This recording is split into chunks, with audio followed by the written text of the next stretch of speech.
Okay, welcome, Gravina, Great Adventures. So it's Tuesday again, and today I have actually a real winemaker, a winery from Puglia, not far from Bari, in Gravina, and it's Beniamino from Botromagno Winery. So Hello, while everyone. I check out that I kind of have shared everything, I will have you that he presents himself so he can better explain where he's from and his winery. I only ask you if you can share the stream for those of you who start watching, and also to present yourself. So welcome, Beniamino, and if you want to present yourself briefly, and then we can start talking more about it. Nice to see you, Katarina. Thanks for the invitation. Now we are starting to learn how manage these hard times in this kind of streaming. I'm Beniamino D'Agostino. I'm 55 years old. I'm the owner with my brother Alberto of a small family winery located in Gravina in Puglia. We are in the province of Bari, exactly in the middle of the heel of the boot of Puglia. Our winery was started as Botromagno in 1991, but before us, the same winery was a cooperative. We have saved the cooperative from the bankruptcy in 1991, and after, in those 30 years, the winery is completely changed. Now is a private company that makes only wines from estate vineyards and only from indigenous grape that we grow in our 40 hectares of vineyards. The vineyards are grown organically, all certified, and the other characteristic of the winery with the indigenous grape and with the organic is that we use only energy to produce the wines from renewable sources. We are sustainable winery. Yes. And also to make the compensation of the CO2 emission that we do with our travels, with our production, we also plant half hectare of new forest every year. And now we manage 40 hectares of vineyards and 40 hectares of forests in our estate. Cool.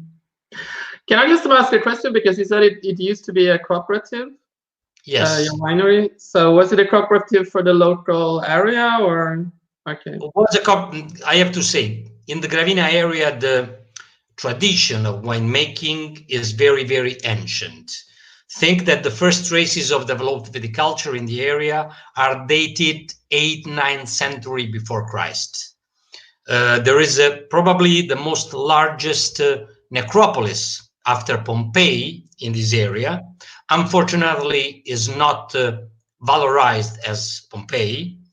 Was discovered in the 70s from a Canadian professor that, looking to some photos from satellite, understand that under the Botromagno hill, the reason why we have called Botromagno our winery is because Botromagno is a very significant name for the area, because it's the name from where all started since the prehistoric age. And in the 50s was founded a local cooperative, because at that time you think that in the area there was more than 3,000 hectares of vineyards. Now, just to explain the difference, there are left only 400. Okay. But is the kind of the how do you say the area with, no, I can't remember how it's called, but the area we're talking about, the ancient ruins, are those the ones that we saw when we were there with Radici? Exactly. Okay. It is the Botromagno hill. There is the ruins of a city called Silvium. Before that city, that was very big and lively during the Roman Empire, there are all the caves around that you see, and there was life since the prehistoric age. There is this wonderful gorge that is the Gravina that gives the name to the town.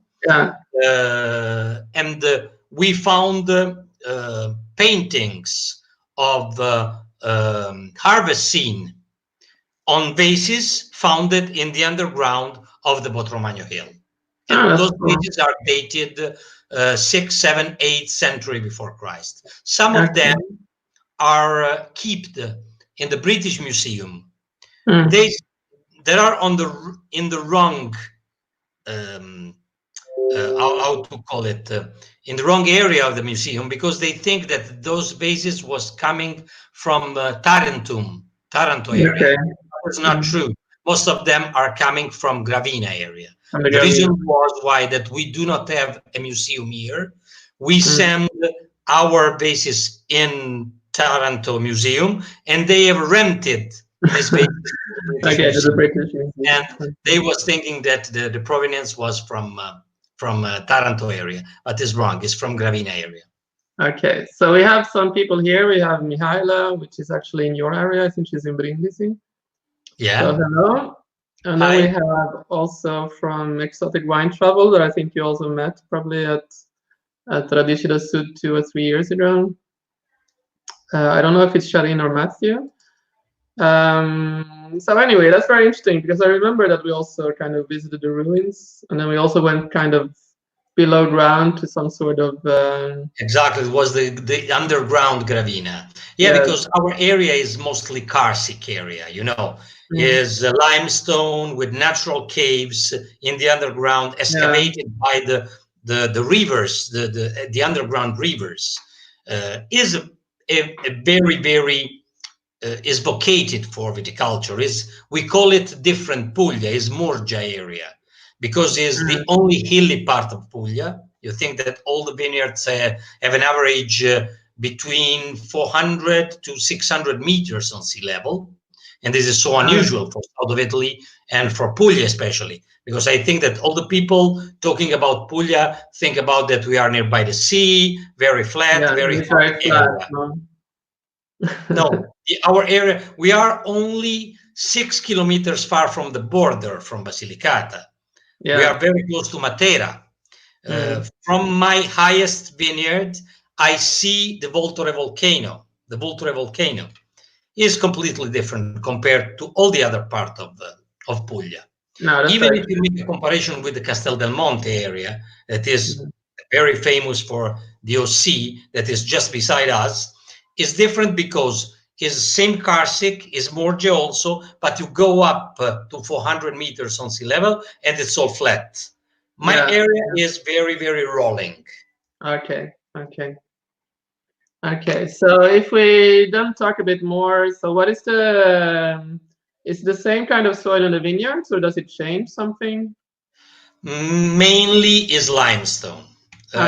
We have just small parts that change a little bit. For example, we produce our cru that is Gravina. Do you know that we have this unique appellation? Gravina is a DOP wine. Yeah. We are the only producer of this appellation. We have saved this appellation from disappearing, and there are only 12 hectares left. It's probably one of the smallest DOC in Italy, and probably one of the few that have only one producer of this appellation. And our cru that is called Poggio al Bosco, the soil is quite different because it's like Bordeaux pebbles, the underground. Probably our geologist said that it was a river during the prehistoric age, but mainly 90% in the underground is a very small part of fertile soil. And then we have this tender rocks called tufo. Yes. That's the same like in Campania and Basilicata, no? Yes, exactly. But in Campania is quite different because it's a little bit more rocky. Our tufo is more tender. It's easier that you find the roots of the vineyards that are capable to excavate this stone, taking the nutrition from the humidity, because being karstic, all the rain falls down, goes to the underground rivers, and the only reason why the vineyard survives is because that find humidity, that takes the humidity from the stone. That is very, is like compact sand. Okay. So what does this give to the wines? I mean, how does it kind of shows in the aromas of the wines? You know, is the combination, the unique microclimate, the altitude, very windy. This is the reason why, for example, for us it's easier to go organic than other parts of Puglia, because you know when you have very windy area, is more difficult for the parasites to attack the vineyard. Exactly. Even the water doesn't stays under the vineyards when it rains, and this helps about, you know, the fungus, the infections. This microclimate situation gives a wine completely different to the rest of the region. More elegant, more minerality, great acidity. Also the temperature in this area, just to make a comparison.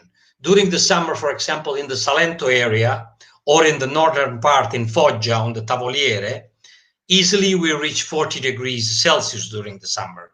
In my area, it's very difficult to have more than 35, 36. And also during the summer, there is a big difference in terms of temperature.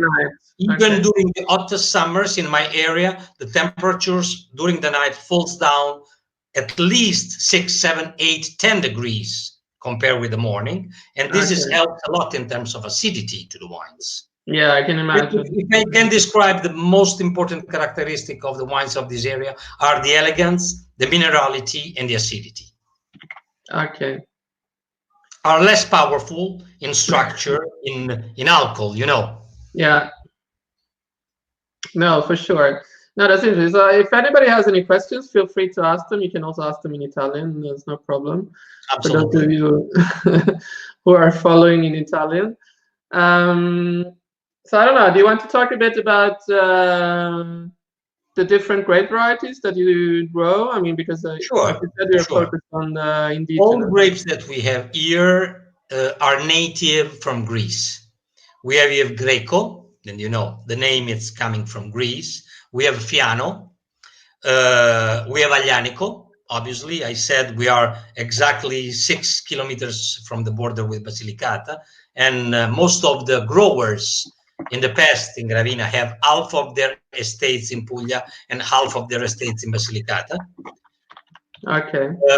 Also, we have Nero di Troia because we are very close to the Minervino Murge area that is on the border, and the same we have Primitivo because think that Gioia del Colle, that you know is the second most important area for Primitivo with Manduria, is only 30 minutes by car from here.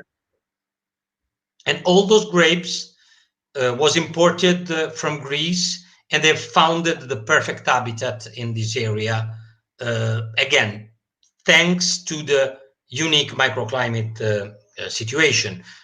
If you check, we have quite the same grape that you find also in Campania, Fiano, Greco, and Aglianico. And the reason is because we have in common, especially with the Avellino area, quite the same microclimate condition. Okay. But you also grow Aglianico, no? Yeah, we use it on for our most important red wine, that is the Pierre de la Vigne. That is a blend of Aglianico 60% and Montepulciano 40%. Okay. Okay. And if you talk a bit about the different wines, or do you want to first talk more about because we already talked a bit about the terroir and things like that. So I was thinking you could go perhaps and talk a bit about if we start with the whites, perhaps. Sure, we can talk about Gravina. Gravina is probably one of the most ancient denomination of Puglia. The DOC was established in 1983, but the production of this wine, made mainly from Greco, Malvasia, and in the past from Bianco di Alessano, are dated centuries and centuries and centuries ago. And if you think about, it's quite strange that 1,000 years ago, a wine produced in the inland, in the hills, was a white wine and not a red wine. Yeah. And there is an explanation. The explanation is because it's the only part of Puglia probably most vocated for the white wines than the white grapes than the red grapes. and also because there was a very, very old tradition of selling those wines on the coastline, on Bari, Mm. pairing with obviously fish, especially raw fish that you know is probably our Yeah, must. We have the that is Apulian true. fish, If you go and to Bari, probably you only why raw fish. this wine has survived for so long time is that was something unique in all the region. All the other areas, Gioia with Primitivo, Manduria with Primitivo, Salento with Negro Amaro, north of Puglia, Foggia with Bombino Nero, are all red grapes. Probably Yeah. the region, Gravina and Locorotondo are probably the only two white wines that was produced. Yeah, because in Of Locorotondo you have these typical grapes for the Valle d'Itria, you know? Sorry? Like for the Locorotondo you have these typical grapes for Valle d'Itria, you know? Like Yeah, the it's the Verdeca. Yes, it's the Verdeca that we do not have the Verdeca in the area. Mm. Verdeca is mainly from Valle d'Itria. In my area, always Malvasia, Greco, and I repeat, in the 70s, also Bianco di Alessano. Gravina at the Okay. beginning was exactly made 33%, 33%, and 33%. When Okay. Severino Garofano was hired from us as our winemaker in the 90s, he changed the proportion, even respecting the rules of the appellation, going to 60% Greco and 40% Malvasia, and this is still the blend of this appellation of this wine.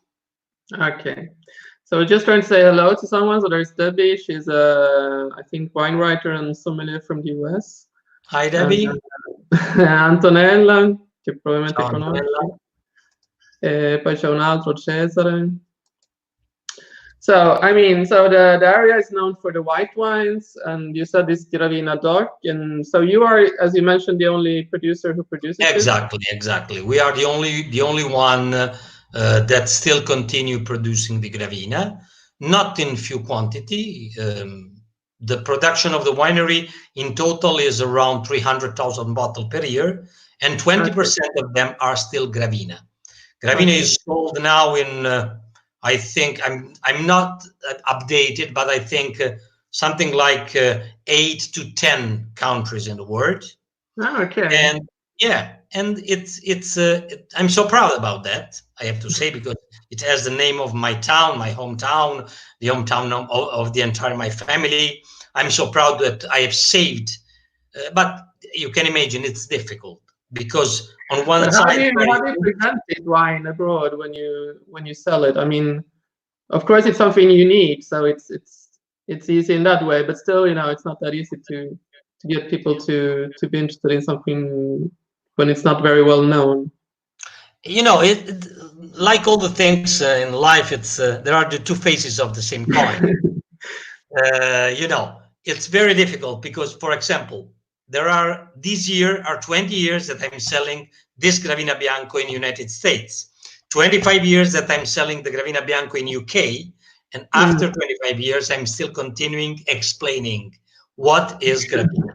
It's not Chardonnay, it's not Pinot Grigio, it's hard, but you know, it's okay. It's okay. If the good thing is, in 90% of cases, the people that taste it and buy it, rebuy it. We have customers all over the world that drinks Gravina from probably 1995, 1996. That's pretty cool. Yeah, it's nice.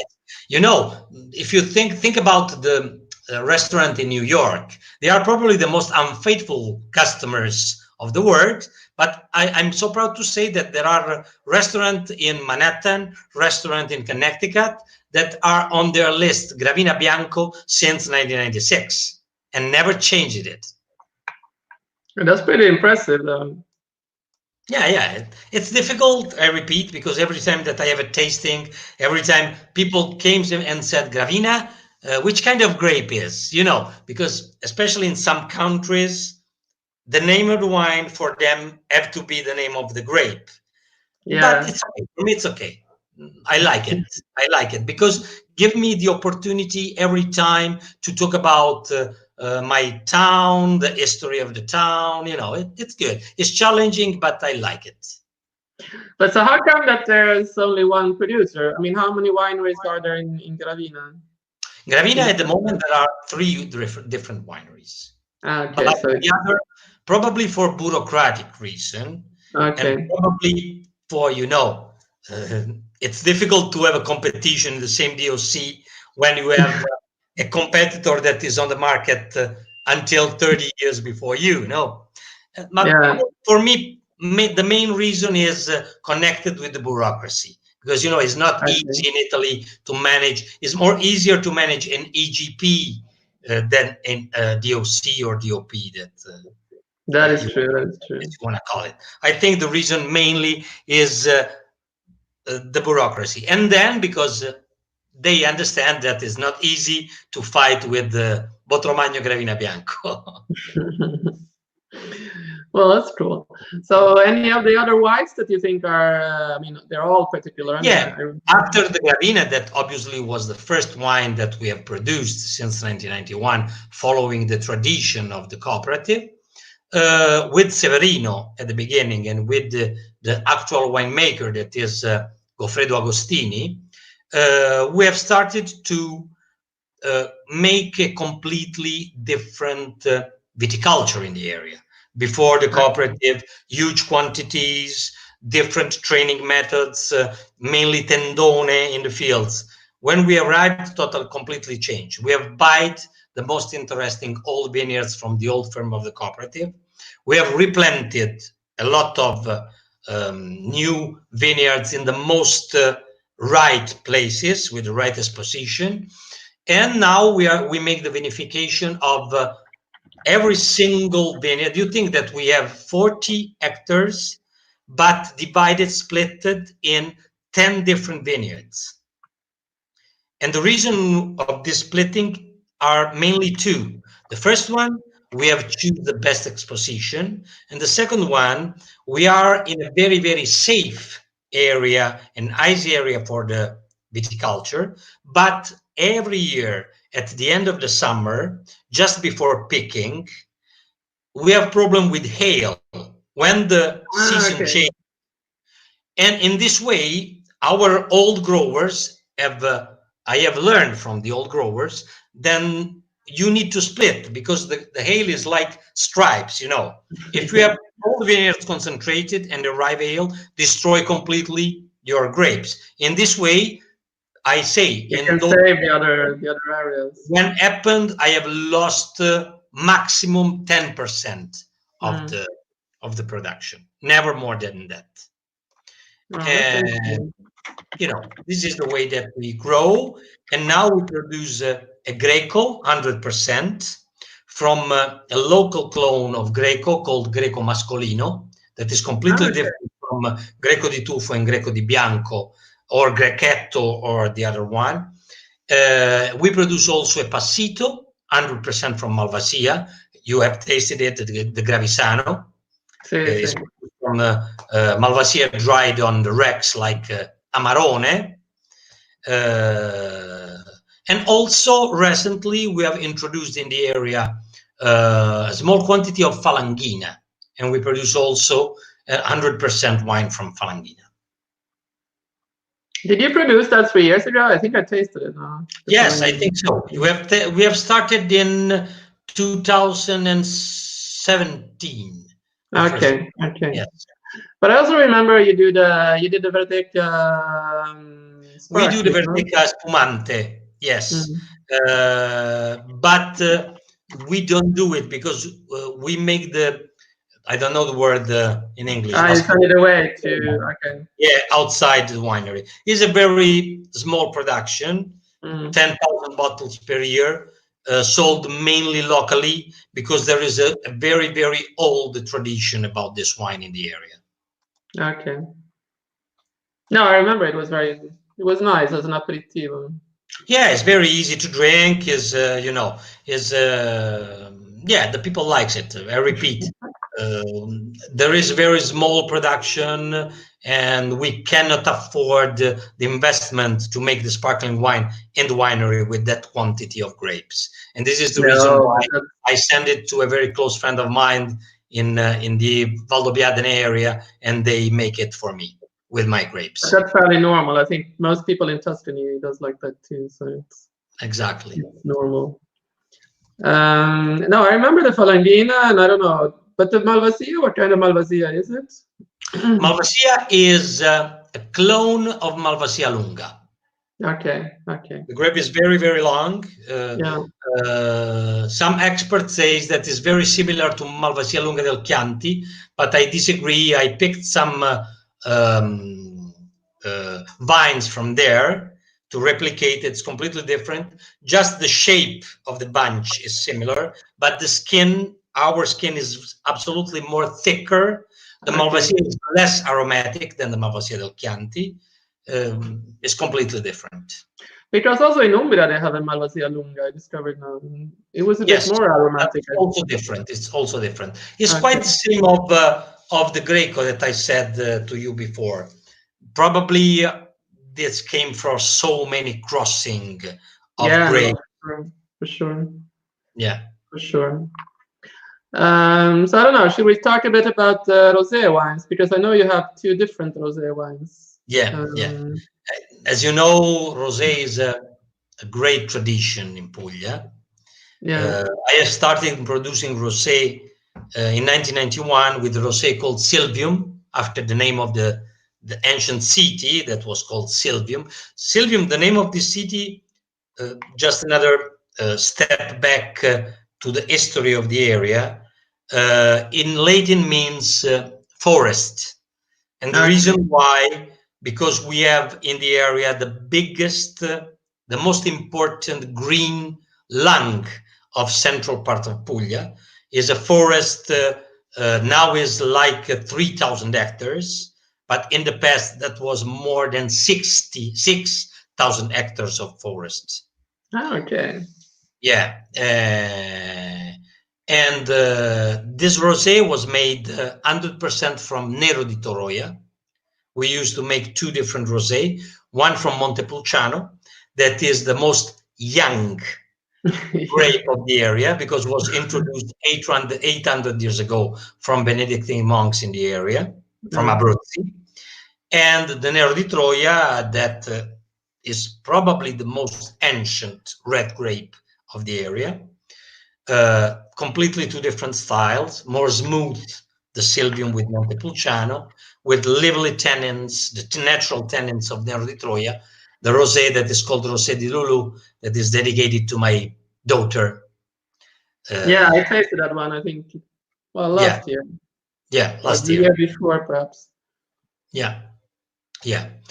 And but I thought the Montepulciano came from the, how do you say, transhumance or transhumans. Yeah, transhumans. It came from, you know, Gravina is crossed by the Via Appia Traiana. That is one of the most important branches of the Roman highway, the Via Appia. This branch goes directly from the port of Brindisi through Gravina and then goes to Naples and Rome. Silvium, the city, was an important commercial center. You think, just to make a comparison, when the estimation of the population that was living in Rome, the capital of the empire, was 30,000 inhabitants, the estimated inhabitants of Silvium was 8,000. Oh, quite a big difference. Yeah, but was one of the biggest cities of the area during the Roman Empire. Gravina was the place, Silvium was the place where the commerce changed the horses, the tired horses. And probably the reason why we have found there's so many different kind of grapes in the area is that why the grapes was carried on from Greece to the Campania area. And this is the reason why we have quite the same grape of the Campania. Okay. So since when do you do the because the Lulu is fairly recent. It's like just 2-3 years. The Lulu was started the production in 2007. Okay. And yeah, is now 13 years. Yes.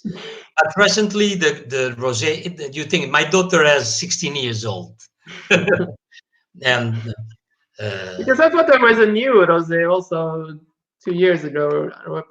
well, we have completely is new because we have changed the techniques and we have changed the bottle. Okay. We go from the typical old, very dark rosé, typical Apulian. We still have it, but with the Silvium. And we have completely changed with Rosé de Lulu, making the rosé, avoiding any skin contact, but just crushing the grapes. Okay. And I have to say, the challenge was have a rosé with the color that the market asks, but with the taste of a typical Apulian rosé. And probably the success of the rosé, you think that we produce only 6,000 bottles per year of this rosé, and we sell 95% of this in United States. No, I can imagine, because it's very enjoyable. It's very pleasant. It's enjoyable. And the challenge was have the color of a Provençal rosé, leaving the tenets of Apulian rosé, and the commercial success say that we have done a good job with this rosé. That sounds cool. Yeah. So I don't know. Does anybody have any questions on their wines? Feel free to. Se qualcuno ha delle domande da fare a Beniamino, potete anche farle in italiano. Certo. Vediamo. Magari continuiamo un po', giusto così per spiegare anche più la zona tramite i vini. Certo. C'è qualcos'altro che vuoi dire sui rosati? No, i rosati sono più i rosati stanno vivendo un grande momento, però per noi in realtà non è così, perché io sono orgoglioso di dire che per 15 anni, quando veramente i rosati pugliesi non se li beveva nessun altro che non fossimo noi pugliesi stessi, ho venduto decine e decine di migliaia di bottiglie sul mercato inglese, in particolare a una catena che adesso, ahimè, sta passando un cattivo momento di fortuna, la catena dei ristoranti Carluccios. Io ho iniziato a vendere a loro il mio rosato Silvium nel 1996 ed è praticamente stato uno dei rosati più venduti in Inghilterra per 15 anni consecutivi. Non era Pinot Grigio, non era Merlot, non era Cabernet, era un Montepulciano pugliese e ha avuto un grande successo. Io sono orgoglioso di questo. Adesso è molto trendy bere rosa. 15 anni fa bere rosa fuori dall'Italia era molto più dura, era molto più difficile. Sì, è vero. Però So he was saying that he had success in selling his rosé wine Silvium in the UK for 15 years before rosé wine from Puglia became something that you talked about or drank outside of Puglia. Exactly. So let's go. I don't know. Should we go directly to the red wines? Because I know that absolutely. Yeah, the red wines chapter is again something different. Our most important production in terms of numbers is the Primitivo. We produce 3 different Primitivo, but the most important is called just Primitivo, and it shows once again the difference of the area compared with the other Primitivo from Gioia and from Manduria. Just talk about all the rest of the region, picking up Primitivo, Catarina, and we explained to our friends, Primitivo came from the first one that reached the maturation. This is the reason why our ancient have called Primitivo the grape, but in this area is a completely different grape, because we reached the maturation of our Primitivo in late September, when in Salento and in Manduria, usually they are picking in August, middle of August. And the reason is, again, the microclimate, the altitude. In my studies with my close friend Gregory Perrucci, that probably is the master of Primitivo in Puglia, I have learned that Primitivo is the grape that change mostly its characteristics depending where it's cultivated. Probably this is the reason why the University of Davis in California needs to study the DNA to understand that Zinfandel and Primitivo and the Croatian grape was the same one. The reason is, for sure, this Primitivo changed completely its characteristic depending where it's cultivated. You think because that also the alcohol is completely different from yours and from the Manduria. just think about first the maturation, second the alcohol content. In Manduria, it's easy that the Primitivo, thanks to the heating, reach 15, 16, 17 degrees in alcohol. In my area, it's difficult to reach 14. Usually it's 12, 12.5, 13. And this explains a lot. I don't want to say that one is better than the other. It's just no, but they're different. I mean, they also have different aromas, different characteristics. Exactly. You find in the Primitivo of this area, once again, minerality, acidity, freshness, less residual sugar compared to any other Primitivo that are coming from Salento or Manduria, for example. Yeah. If you have a blind tasting of a Primitivo that is coming from Murge and Primitivo that is coming from Salento or from Manduria, you are not able to recognize that it's the same grape. Because for sure. Completely. It's like two different grapes. Yeah, but do you have do you still have the syrup maturation on the vines? No, No. Because when we have tried to do it, the results are not at the same level in terms of quality of the Southern Apulian grapes. Okay. It doesn't reach this because the acidity is too much present in this to go well with syrup maturation. The residual sugar is not the same that you have naturally in that kind of tea. I think that it's better that every one of us follow the characteristic of its own microclimate, its own terroir. No, for sure. I was just curious because I didn't know. No, we have tried. I say to you, we have tried to do something more similar. Also because the market is asking, but the results are, in my opinion, are not good. Yeah. And for me, that's interesting. I didn't know that. As for me, again, is an opinion. The Primitivo that we produce in Gioia del Colle area and in the Murge area, as it has more longevity than the Primitivo from Manduria and Primitivo from Salento. Obviously, there are exceptions, but for me, the acidity give more chance to Primitivo cultivated in altitude compared with the Primitivo cultivated nearby the sea. No, but that's fairly understandable, I think. Yeah, but I think it's also interesting. For example, often the nose of the Primitivo from Manduria or from Salento is more, I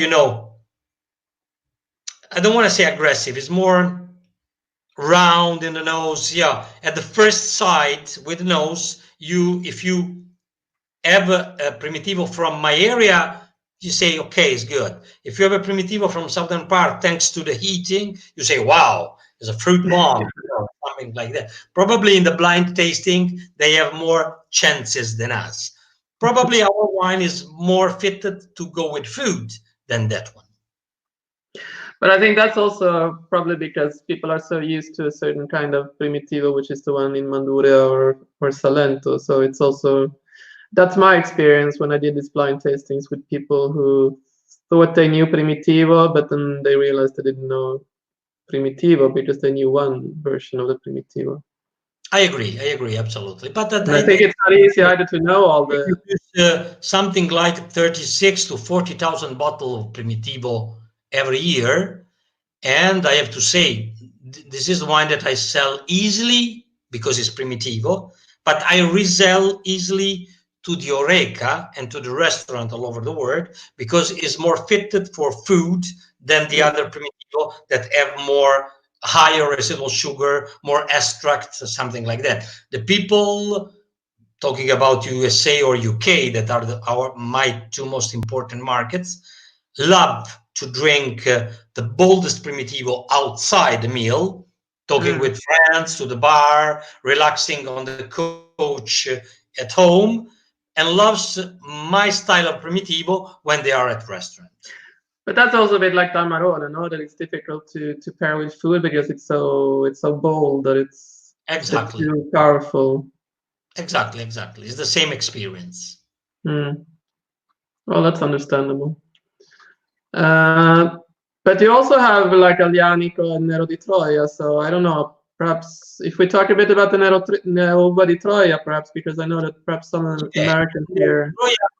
Again, in my opinion, is if we are good in promoting, it will be the next big thing from Puglia after Primitivo, because the versatility of Nero di Troia, the elegance of Nero di Troia, is something that is difficult to find in other grapes. You know, as usual, is an obscure grape for a lot of people all over the world. But in my experience, it was used as a blend mainly, no, until 20 years ago. Exactly. But in my small experience, when the people try it, they are very curious because it's very difficult to make a comparison between this grape. You know, the instinctive reaction of every wine drinker when is drinking an unknown grape, say, okay, this is similar to Cabernet, to Merlot, to, you know, the Nero di Troia is very, very difficult to go in this way because it's very unique. No, it's true. I agree. Especially the new generation are attracted for something like this. I think I really liked it when I tasted it more. I hadn't really tasted that much, but I tasted like 3-4 years ago many more Uva di Troia or Nero di Troia, and I think it's really, really great wine. It's just that I agree that it might be a bit difficult.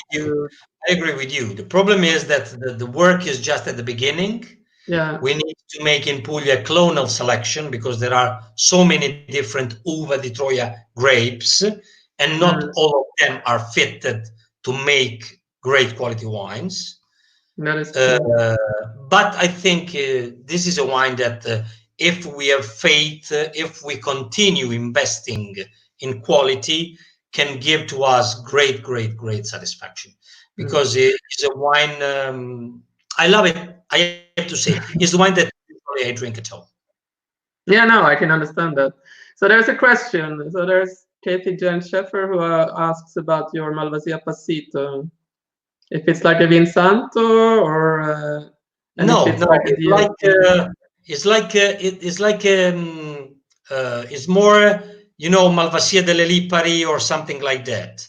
We dry the grapes on the racks naturally, no forced ventilation under the sun. It takes 30 to 45 days, depends on the weather. The grapes lose 80% of their volume of water. Then we softly crushed this grape. You think that from 100 kilos of grapes before drying, we have not more than 15, not 50, 15 liters of juice. We fermented this juice in new French oak, very slow fermentation in controlled temperatures of fermentation. Then we carry out, make the filtration, and keep refrigerated this wine at least for 1 year in stainless steel. And then we put in the bottle and keep in the bottle for another 1 year before the selling. The secret of this wine is the great balance between alcohol, acidity, and sugar. You think for a dessert wine, it has only 150 grams per liter of residual sugar. Just to make a comparison, the Vinsanto usually it has not less than 300, sometimes 500 grams per liter. Is a very small production. You think that we do only 5,000 half-liter bottles, not all vintages. In the last 10 years, probably we have produced it only 2 or 3 times. Because if we have rain just before the harvest, and having a late natural harvest, we start the harvest in late September. If we have rain, the grapes doesn't dry correctly. No, that's for sure. So I hope you were happy with your answer. Now let's get back to the red wines. We were talking about Nero di Troia, which is Nero di Troia. I repeat, Nero di Troia up-and-coming wine. I think it's a great wine. I do not use any oak with my Nero di Troia because I think that especially new oak is too much for Nero di Troia. I think it's very elegant. Because it takes away from the kind of the characteristics of the grape. I think, at least what I have tasted, I'm not really convinced about the barrique or the oak. Yeah. I do not use the oak with the Nero di Troia. I prefer the preserve the integrity, the real fruit of this grape, and also I avoid the use of the oak because I repeat, for me, the tannins, the natural tannins, if you mix the natural tannins with the tannins of the oak, the result is not good. It's not good for me. No, that's true. So you do like one? No, you do 2 Nero di Troia. 2 different Nero di Troia, one conventional and one organic. Conventional is made from our youngest vineyards that have something like 10 to 15 years old, and the organic is made only in 1,500 bottles from the most ancient Nero di Troia vineyard that we have. Okay, that's interesting. So I see also Doug is here. He's a wine writer from New York, I think. I met him. Doug Paulding. He's from New York. Pacito is right. Pacito is the right word to. It's not Vinsanto, but it's Pacito. Yes. Well, I think it was Kathy who said Vinsanto. Thank you. So should we talk about because I know you have this other red wine with the Aglianico and this is the first red wine that we have produced before the Primitivo. This wine is son of, for me, the most great winemaker that we had in Puglia, Severino Garofano. Severino is the father of Patriglione, is the father of Graticaia, is the father of Gravello in Calabria also, is the father of Duca d'Aragona from Candido, and also is the father of Pierre delle Vigne. The story of this wine is wonderful for me because take me back when I was 24, started with this new profession because I was a lawyer before, nothing in common with the wine world. And thanks to the friendship of Severino, I was convinced to try to save the local cooperative from the bankruptcy and saving the tradition of winemaking in my area. And the reason why Severino have blended the Aglianico with Montepulciano is because you have to think about 30 years ago. You have to think about a winery that doesn't have at the time bottling line, that doesn't have at the time control of temperature during the fermentation. We do not have nothing at the time. It was a cooperative with only huge cement tanks. That's it. And the Aglianico at the time was very, very hard to work. Was the Nebbiolo of South. Very hard tannins, very difficult. We have completely inexperience also in the winery because was a winery that was making only white wine with Gravina Bianco, and that's it.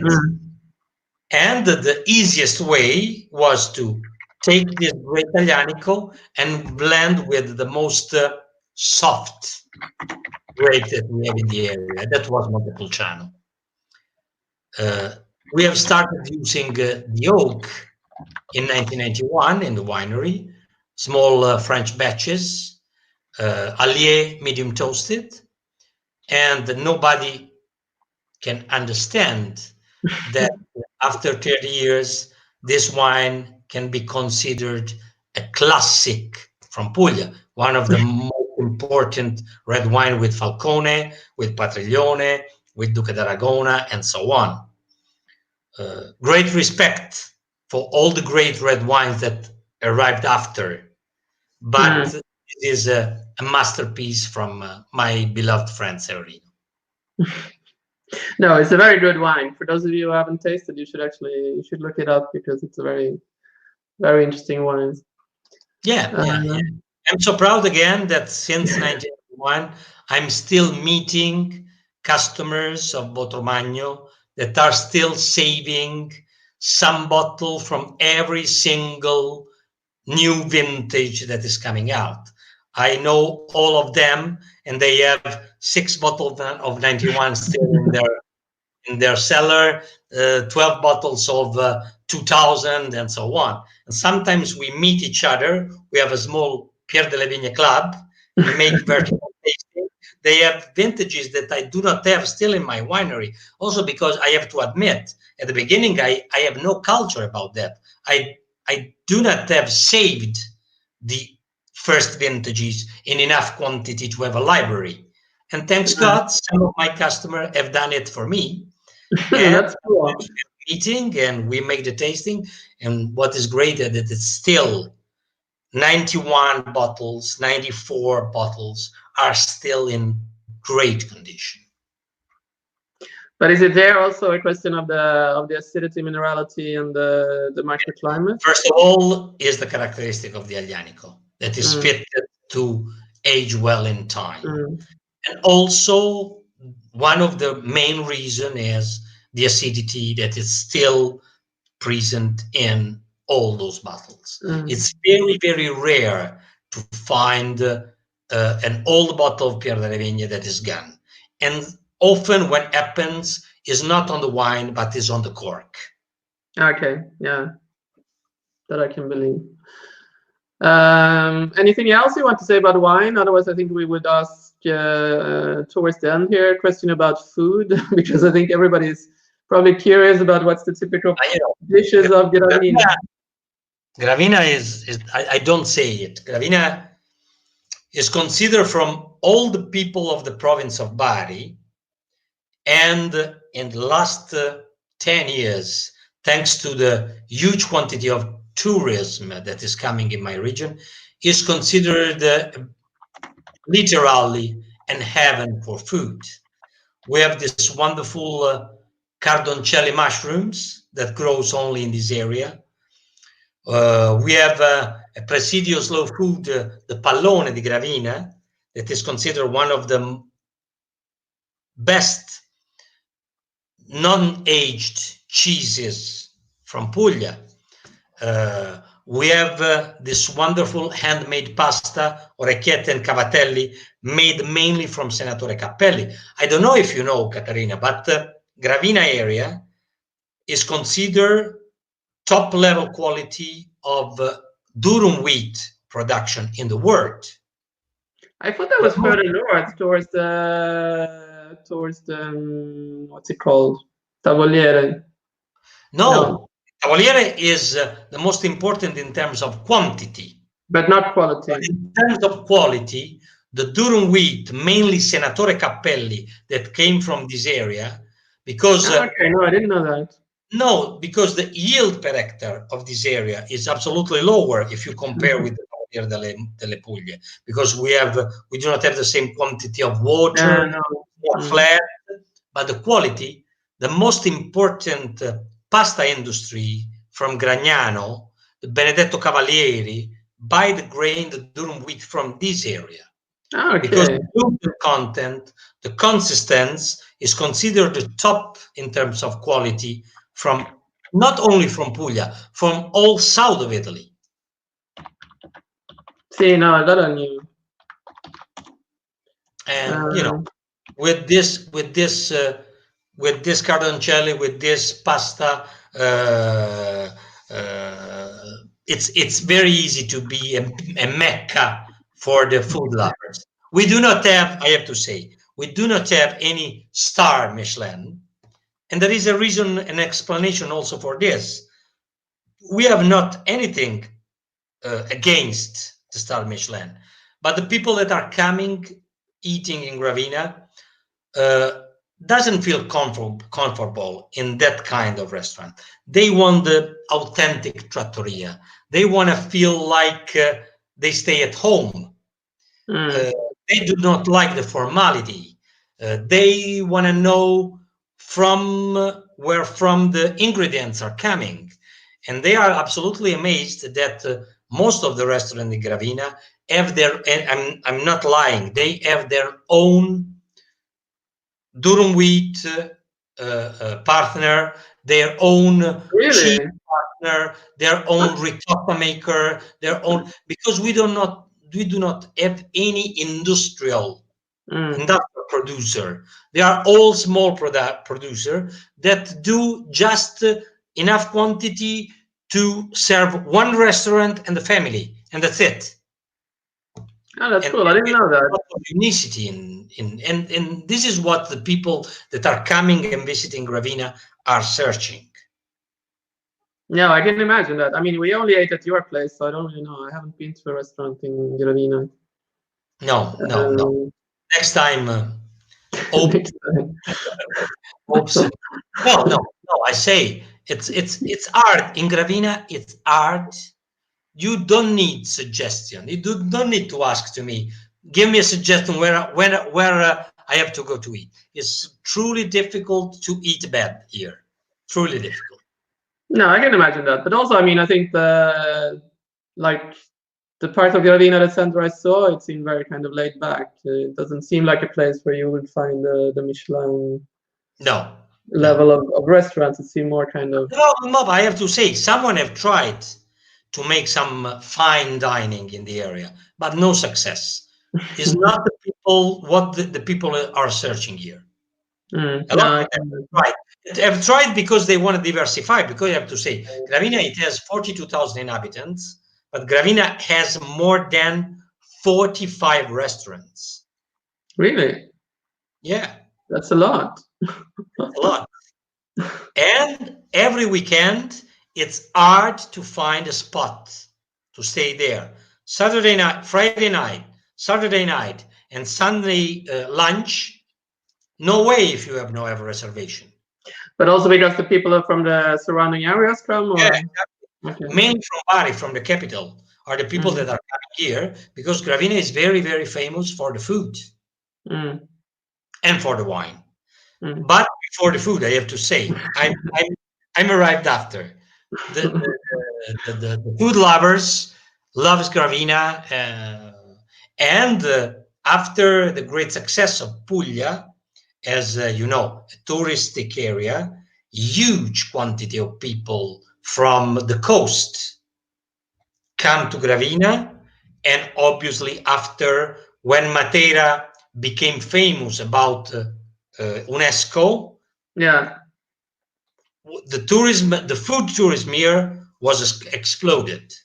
Yeah, because it's very close, so it's exactly 20 minutes by car. And also, you know, our cuisines that are so famous about their bread. True. So I think we've said a lot today, and I don't know if anybody have any questions, anything more. I see that there's a lot of people listening in, but I think they perhaps are a bit shy to ask questions. But anyway, it will stay as a replay. So if somebody wants to write to you later on, they can surely do so. Do you have anything else you want to add about your wines? No, it's fine. I think we covered a lot. As an old lawyer, you can understand that I love to speech, but it's okay. It's fine.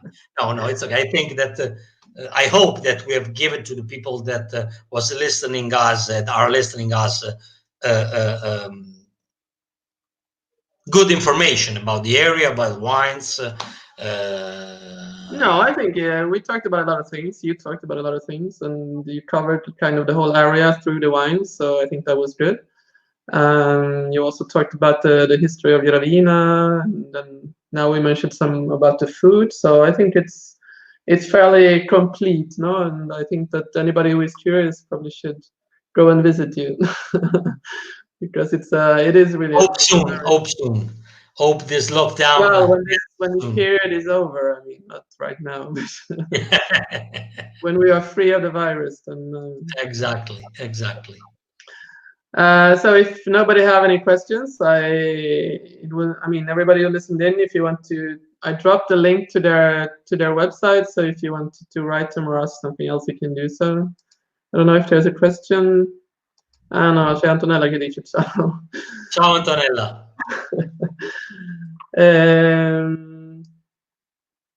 Okay, so Kathy says very enjoyable. Thank you, Kathy.